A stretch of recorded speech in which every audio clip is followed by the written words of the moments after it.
So உங்களுக்கு பேங்க்னாலே சுத்தமாக பிடிக்காது. எதுக்கு எடுத்தாலும் interest, commission, tax, service charges, maintenance charges இந்த மாதிரி பல ஹிடன் காஸ்ட் பேங்க்கில் இருக்குது.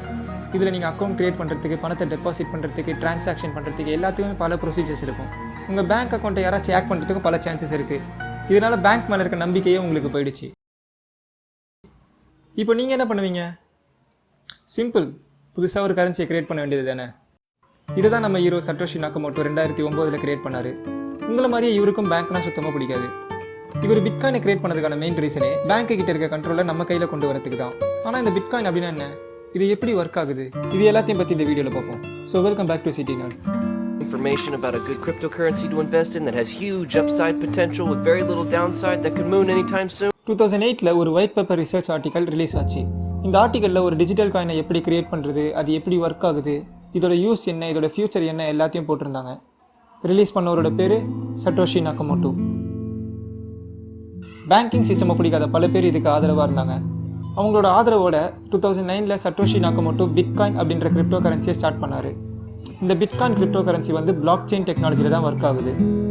இந்த பிளாக் செயின் டெக்னாலஜியை பற்றி சிம்பிளாக சொல்லணும்னா, இதில் ஒரு இன்ஃபர்மேஷனை போட்டுட்டிங்கன்னா அதை சேஞ்ச் பண்ணுறதோ இல்லை ஹேக் பண்ணுறதோ ரொம்ப கஷ்டம், இம்பாசிபிள் அப்படின்னு கூட சொல்லலாம்.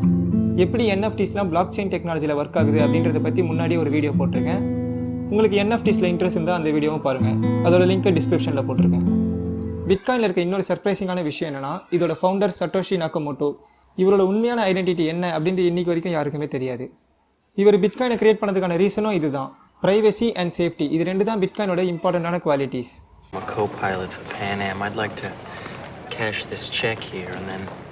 இப்போ நீங்கள் நினைக்கலாம், பேங்க் சொன்னால் அவ்வளோ மோசமான ஆளுங்க கிடையாது, இப்படி பேங்க்கே மொத்தமாக எடுக்கணும் அப்படின்றதுலாம் ரொம்ப ஓவரான விஷயம் அப்படின்னு நீங்கள் நினைக்கலாம். ஸோ இது தெரிஞ்சுக்கிறதுக்கு தான் நம்ம பேங்கிங் சிஸ்டம் எப்படி ஒர்க் ஆகுது அப்படின்றத பற்றி தெரிஞ்சுக்கணும். ஸோ ஃபர்ஸ்ட் ஆஃப் ஆல், நம்ம ஏன் நம்ம பணத்தை பேங்க்கில் போடுறோம்?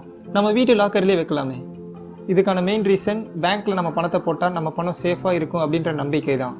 இந்த வார்த்தையை நீங்கள் நல்லா பாருங்கள், நம்பிக்கை. பேங்கிங் சிஸ்டம் ஃபுல்லாக இந்த ஒரு வார்த்தையில் தான் ஒர்க் ஆகிட்டு இருக்கு. ஆனால் நம்பிக்கை மட்டும் போதுமா அப்படின்னு பார்த்தா, 18,93,000 கோடி ரூபாய் அளவுக்கு வங்கி ஊழல் பண்ணின ஹர்ஷத் மேத்தாவோட வழக்கு, 9,000 கோடி ரூபாய் அளவுக்கு ஊழல் பண்ணின விஜய் மல்லையாவின் வழக்கு. 2008 ஸ்டாக் மார்க்கெட் கிராஷ் நடந்துச்சு. இந்த கிராஷ்க்கான மெயின் ரீசனே பேங்க்ஸ் தான் அப்படின்னு பல பேர் சொல்லிட்டு இருக்காங்க. இந்த கிராஷ்க்கான ஃபுல் ரீசன் அண்ட் பேங்க் எப்படி இதில் ஒரு முக்கிய பங்கு வகிச்சுது அப்படின்றத பற்றி நம்ம இந்த வீடியோவில் பார்க்க முடியாது, பட் ஃபியூச்சரில் ட்ரை பண்ணலாம். So getting back to the topic, என்னைக்காச்சும் ஒரு நாள் நம்ம நம்பிக்கை பொய்யாகிறதுக்கான சான்சஸ் இருக்குது. ஸோ இந்த நம்பிக்கை அண்ட் பேங்க் இந்த ரெண்டு விஷயத்தையும் எடுத்துகிட்டு ஒரு மிடில் மேனே இல்லாமல் நம்ம பணத்தை ட்ரான்ஸ்ஃபர் பண்ண முடிஞ்சால் எவ்வளோ சூப்பராக இருக்கும்.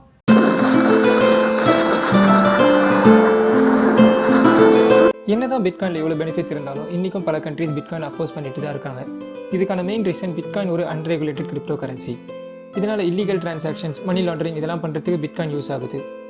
அதே மாதிரி மைனிங் பண்ணுறதுக்கு அதிக எலக்ட்ரிசிட்டி தேவைப்படுறதால பிட்காயின் இன்னும் மாஸ் கன்சப்ஷனுக்கு ரெடி ஆகலை. சரி, இதெல்லாம் ஒரு பக்கம் இருக்கட்டும். Bitcoin safe, secure, fast transactions பண்ணலாம், கமிஷன்ஸ் கம்மியாக தான் இருக்கும், இதெல்லாம் ஓகே.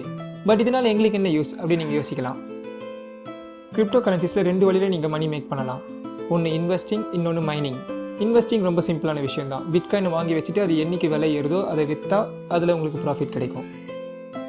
முன்னாடியே சொன்ன மாதிரி பிட்காயின் ஒரு அன்ரெகுலேட்டட் கிரிப்டோ கரன்சி. ஸோ ஒருத்தர்கிட்ட எவ்வளோ பிட்காயின்ஸ் இருக்குது அப்படின்றத நம்மளால் கண்டுபிடிக்க முடியாது. அப்போ ஒருவேளை என்கிட்ட பிட்காயின் பேலன்ஸே இல்லாமல் நான் ஒருத்தருக்கு டிரான்சாக்ஷன் பண்ண என்ன நடக்கும்? இங்கே தான் பிட்காயின் மைனஸ் இல்லைனா கிரிப்டோ மைனஸ் வருவாங்க. இவங்களோட முக்கியமான வேலையை டிரான்சாக்ஷனோட ட்ரூத்னஸை கண்டுபிடிக்கிறது தான்.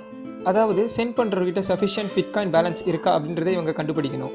இதை கண்டுபிடிக்கிறதுக்கு அவங்க காம்ப்ளெக்ஸ் மேத்தமெட்டிக்கல் அல்கரிதம்ஸை சால்வ் பண்ணணும். இதை கண்டுபிடிக்கிறதால அவங்களுக்கு ரிவார்ட் கிடைக்கும். இந்த ரிவார்டை யூஸ் பண்ணி தான் மைனர்ஸ் மணி மேக் பண்ணுவாங்க.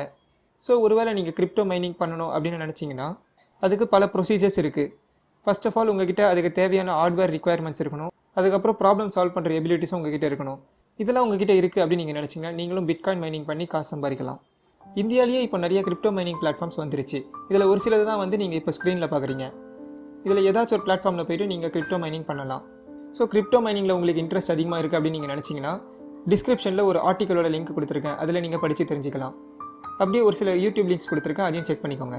இதுதான் பிட்காயின் உருவான ஸ்டோரி அண்ட் அது எப்படி ஒர்க் ஆகுதுன்றதுக்கான எக்ஸ்ப்ளனேஷன்ஸ். இந்த வீடியோலேருந்து பிட்காயின் அண்ட் பிளாக் செயின் பற்றி நீங்கள் கொஞ்சம் தெரிஞ்சிருப்பீங்கன்னு நினைக்கிறேன். ஸோ இதில் உங்களுக்கு ஏதாச்சும் டவுட் இருந்தால் கண்டிப்பாக அதை கமெண்ட்ஸில் போட்டுருங்க. I would love to clarify them. So இதே மாதிரி வேறு ஏதாச்சும் டாபிக்ஸில் நான் வீடியோ பண்ணணும்னு நினச்சிங்கன்னா கண்டிப்பாக அதை பற்றி கமெண்ட்ஸில் போட்டுருங்க. முன்னாடியே சொல்ல மாதிரினா பிட்காயினில் ஒரு சின்ன சேஞ்ச் பண்ணணும்னா கூட நீங்கள் உலகத்தில் இருக்க 51% ஆஃப் தி கம்ப்யூட்டர்ஸை ஆக்ட் பண்ணணும். இதுலேருந்து அது எவ்வளோ கஷ்டமான விஷயம் அப்படின்னு நீங்கள் தெரிஞ்சுக்கலாம். ஸோ இதே மாதிரி நிறைய வீடியோ பார்க்குறதுக்கு சிட்டினோட சப்ஸ்கிரைப் பண்ணுறேங்க. அண்ட் என்எஃப்டிஸ்லாம் எப்படி ஒர்க் ஆகுது அப்படின்றது தெரிஞ்சுக்கணும்னா இந்த வீடியோவை கிளிக் பண்ணுறேங்க. தேங்க்ஸ் ஃபார் வாட்சிங்.